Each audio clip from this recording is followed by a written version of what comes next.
We're doing a great work. We mustn't come down. Dr. Ken Gordon, the spiritual leader of Centers for Spiritual Living, opened on Sunday night with a prayer, and then a party ensued. I kind of like those two P's together. Prayer and party was wonderful. People were dancing. I was even doing a jitterbug. I don't know what got into me. I paid for it the day after. It was lovely. And he said the reason we don't have a world that works for everyone is because we've been dealing with each other in situations from a place of differences rather than commonalities. Now, we have heard this over and over again, mostly in terms of religious differences and the chaos and the confusion that is caused in this global, on the global earth, the plane of earth, because of them. But when we did an interfaith workshop, Ken spoke again, and he said, you know, he had the great privilege of talking to a woman from Islam when he was at the World Parliament of Religions. Thank you. And he said, I need to ask you a question. He said, what would you think the reason or the purpose for religious doctrine and dogma would be? You know, because we always say we don't have any. Well, we kind of do. You know, when you say we believe, that means you've got some. The difference with us is that we understand where God lives and where the source of life is, and we look at each other and know that we see God. That's a little different sometimes with other religions. It's an outside God, and that makes a very big difference. Anyway, this woman said, well, the reason that we have dogma and doctrine is because they exist as signposts along the way, so that we can support, we can as a culture be supported to the source or the God or the one life. Meaning, so that we can all be moving in the same direction together toward joy, toward peace, toward love. And she said that's really the only reason that we have that. And what's interesting and what was unfolded over and over again in every presenter's talk at the conference was that if we be just love, we have need for nothing else.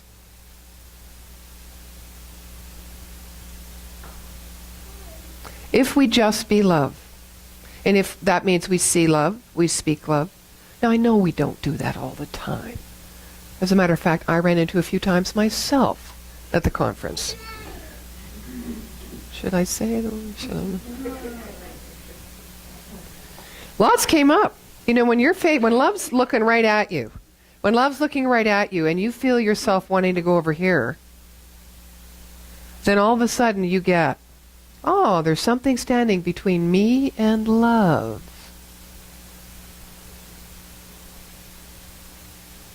Could be ignorance, could be judgment, could be pain, could be fear. But that's why the world doesn't work for everyone, he said, because we don't see our commonality. And if I was to look at someone and love was coming at me and I was backing away, what I'm not seeing, or what I am seeing, is my difference. I am seeing that I am not love. He says we're so busy, religions and us in our daily lives, at times, trying to make others wrong because we don't understand their view or their perception or their way, that we have not built the space to be right with everyone.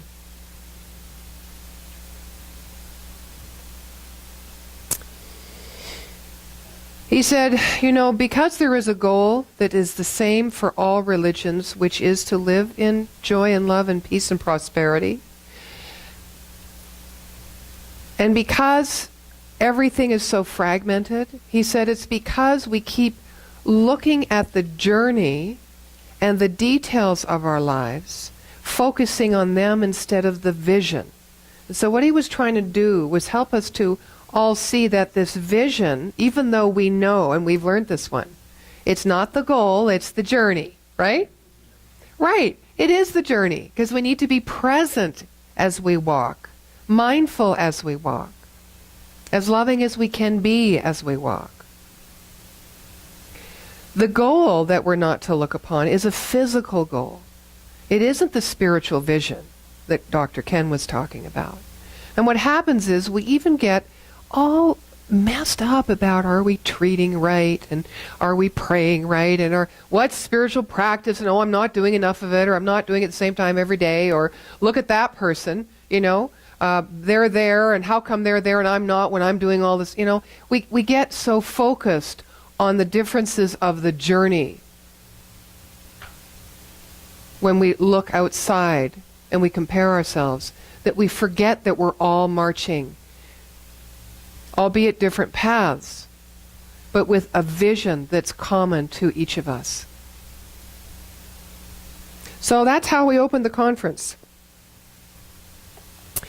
And a further thing that he said was, and I'm going to share a little bit about Bruce Sanguin, who's a United Methodist minister who was brilliant. He was my favorite. Everybody wanted to take him home, and I mean everybody. Dr. Ken said right off the top, we need to let go of the container. We need to let go of the container because the contents that is within the container is where life is.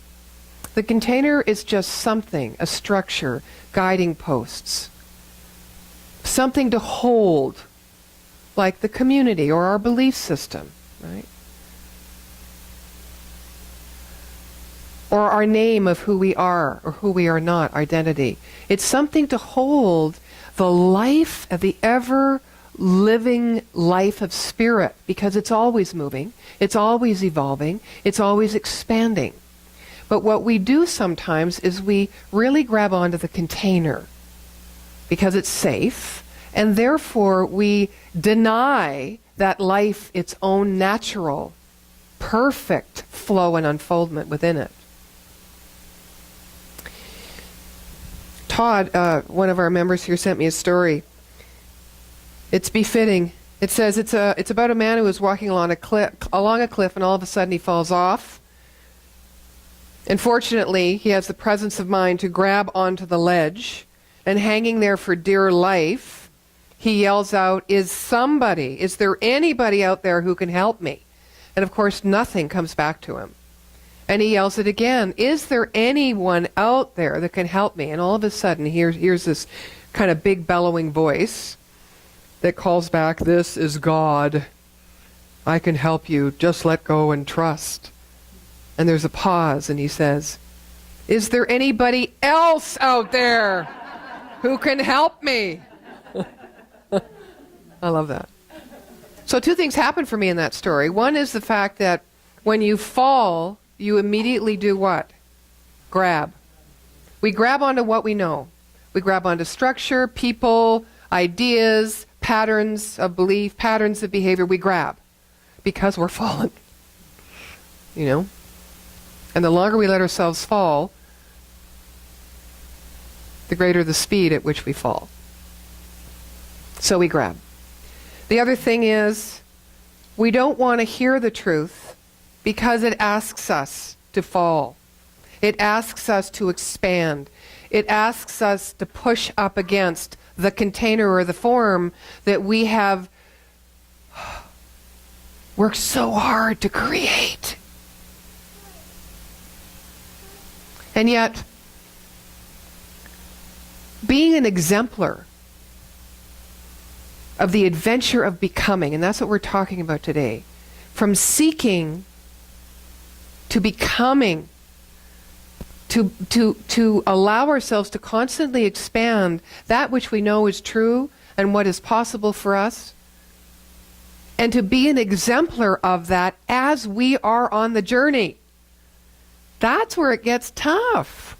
Some people I knew at the conference, some of my colleagues were in deep process, and they didn't really want to do the, let's go down for wine, or let's go out for let's go to this, or let's go see another workshop. It's like, I'm done. I'll see you tomorrow. So some of my colleagues go there just to be with them, be with spirit, you know. To get a little buzz, a little hit, a little idea, and then they go away for 24 hours to contemplate it. I never quite get there. I'm kind of show up for most everything. And then every once in a while I go, you know what, I think I need to go shopping. Yes, I need to go shopping. I will contemplate that truth in that dress store. But you know, we do it our own ways. But we need to take the time. And what I noticed was a lot of people still have this idea of, when I'm not loving, when I'm not in a mood where I feel I can give or I have something to give, when I am in pain or in confusion, they take themselves away. It's like the animal instinct. I'm just going to go hide and get better. And then when I feel better, I'm going to come out and play. So, and that's pretty natural. You probably have done that yourself. Not with an actual sickness that's taken you to bed, but just mentally thinking, well, yeah, I think I better just hang over here for a bit. But being an exemplar of the adventure of becoming calls us to stand in the journey as it's happening, knowing the truth, even though we feel like we're falling. Right? And that's what Holmes talks about. Yeah, great. Understand the tools. Use the principles, the spiritual laws, the law of attraction, the law of correspondence. Understand how the law of growth works within you. You know, from the seed of in your own mind that moves into this universal absolute realm and creates a spiritual prototype, you know, and then attracts to it a similar vibrational energy, you know. You can know all of that stuff. But when the rubber hits the road and you're scared or you're upset or you're worried, to actually be an exemplar of the adventure of becoming and know the truth isn't so easy. But unless we do it, unless we stand fully in the becoming as we are becoming, and we call it an adventure, because what is an adventure? An adventure for me is two things. It's either I throw myself blindly into something that that totally freaks me out, knowing that on the other side I'll look back and go, that wasn't so bad, you know, because discovering my own capacity, right? That's adventurous for me. The other adventure is being in the void, and I don't know if maybe you can see the connection between the two. It's falling and not grasping. Another picture, going down a very fast-flowing river with a very wide river. So it doesn't matter how you extend your arms, you cannot touch the shores on either side. And just trusting the flow. Where is it going? We know where the river goes. We know where all rivers go. Even if they have to go underground to get there. They still end up in the body that birthed them.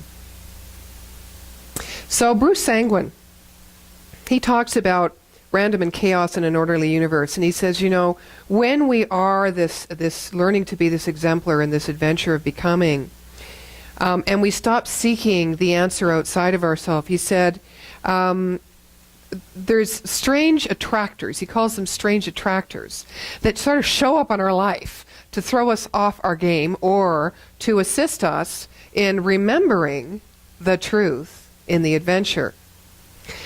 And he uses a little bit of quantum physics here. He says the basin of attraction is a force that can self-organize.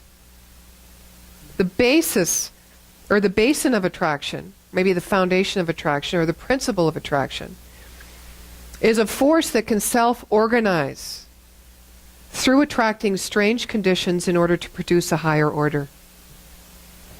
So, like the sand and the oyster, this is what happens.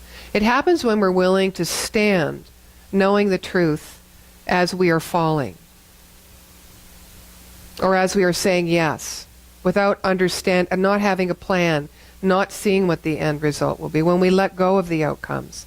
When we're totally uncomfortable and feel like we might be losing something of such value in our life, which is us and the way we've known ourselves in our life.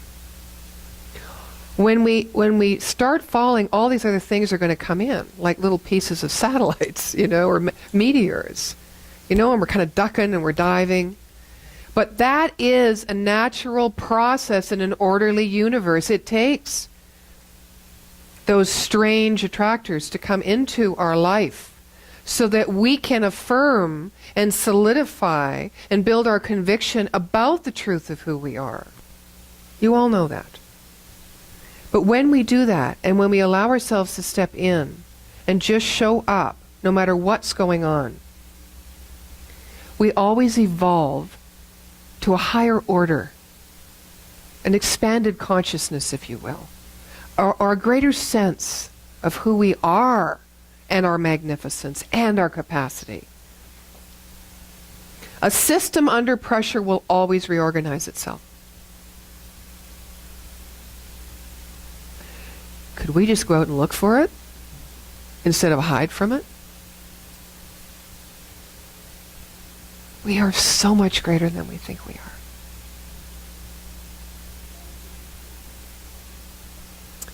He talks about creating a culture where we can all thrive, where we're not, it's kind of, how did he start off? Anti-fragility is how he started to talk. And he said, like when you wrap up your grandma's china and you want to mail it to somebody after grandma dies, and you've got all these fragile stickers all over it because you're just so worried it's going to break. He said that's kind of like what our culture is, and even our religions, and even New Thought. Everyone tries to protect what they have because they believe in it, and they rely upon it, and they count on it, and it's important to them, it's valuable to them. But then we make ourselves, so we make it the container, and we forget that we're the living waters that move within the container of life. We are that spiritual flow. He said, do you know that you're called a spiritual movement? You're a movement. Really? Oh. But when we hold on or try to grasp the shores or want to really keep that container steadfast and rooted and static, that within us can't live. We cannot evolve to a higher order because we're not letting in anything inside the container. And so he says, what about your communities? How are your communities like that? How does your governance model keep a lid on it? Well, I had to look at that. I had to look at so many things. So the questions now become, how much can I let go? It's been a 10 years of letting go. 10 years of letting go, and I'm sure there's lots more letting go. Can you relate? 10 years next to almost 60 years. Because as we are becoming the exemplar and understanding the truth that these principles do to show us a new way and a new way to think, we do let go more and more and more and more because we want the experience of that aliveness. We want to bring our humanity and our spirituality together, to know they're one thing, to live that way, not just think about it.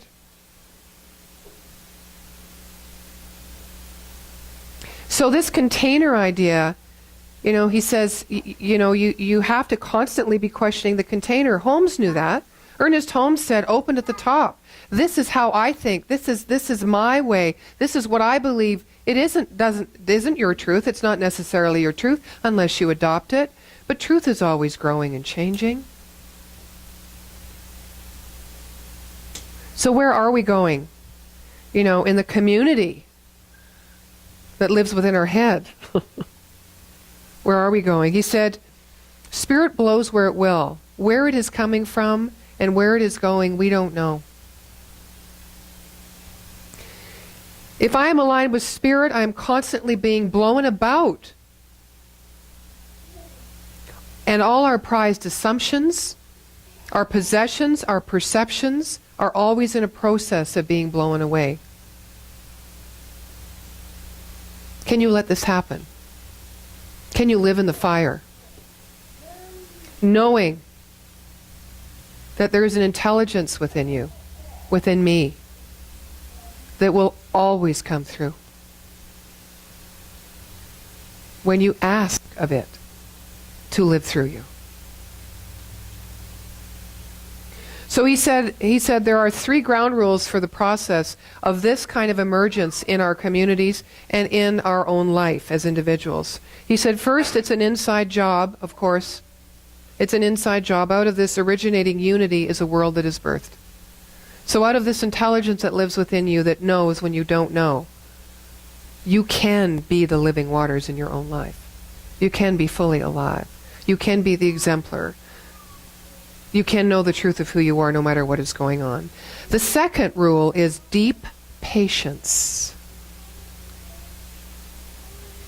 If you are involving yourself in this type of life, being an exemplar, then your life needs to be inspired in love and implemented in love.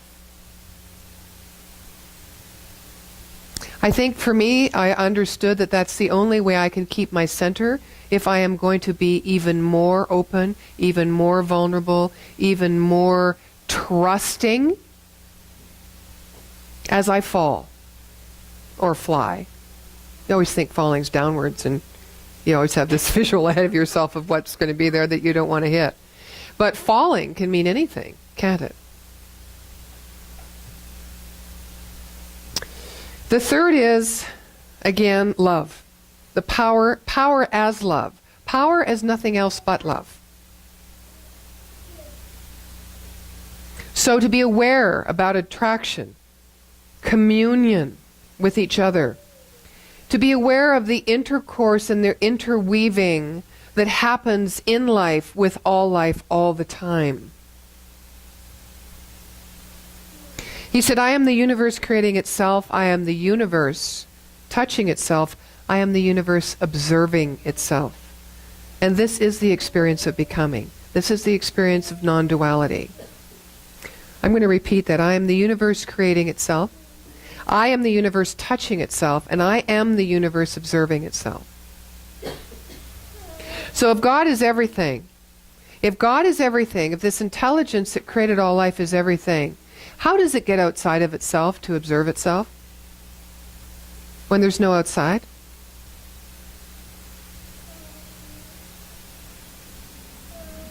We are the universe creating ourselves, touching, which means experiencing this creation, and observing it all at the same time. Something else that was brought up, and I said it in my opening treatment, it was that let's stop playing at the level of the wave to try to explain things, because we're still talking duality.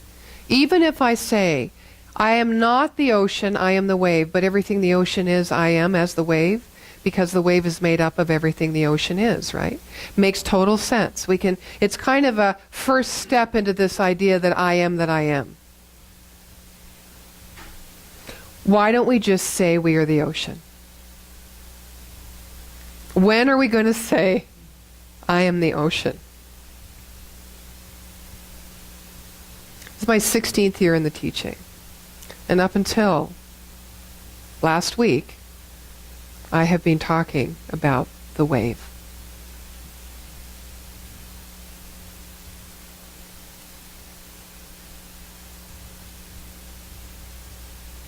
That's the common vision we all hold. That we are the ocean.